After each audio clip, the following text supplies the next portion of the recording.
Þann 30. maí síðastliðinn labbaði Pétur Hannesson út í sjoppu, glaður og eftirvæntingarfullur. Framtíðin virtist blasa við honum. Góðan daginn. Gæti ég fengið hjá þér netusúkkulaði? En á augabragði breyttist draumur hans í martröð. Það er því miður ekki til. Ekki til? Við eigum með rúsinum. Já, allar væntingar mínar bara hrundu eins og spilaborg allt í kringum mig og ég heyrði bara minn eigin hjartslátt og mér fannst bara eins og væri að líða yfir mig. Þetta var bara hugsanaleysi og náttúrulega mannleg mistök. Það er bara gleymst að panta frá umboðinu fyrir helgina og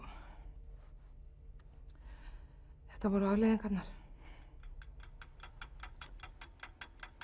Já, ég vissi það ekki þá, en þegar ég líti við pöntuna núna, þá sé ég að það var ekkert netusúkkulaði pantað þennan dag.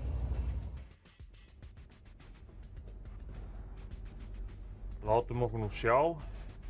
Það er sem sagt súkkulaði með rúsínum og hreint súkkulaði og svo pöntuðu þið karamellur, var það ekki? Já, einmitt. Er þetta þá ekki allt hérna?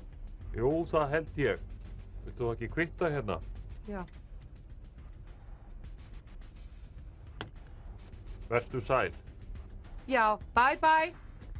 Já, ég skil það kannski núna að þetta eru náttúrulega mannleg mistök og kannski ekki neinum að kenna, þannig séð.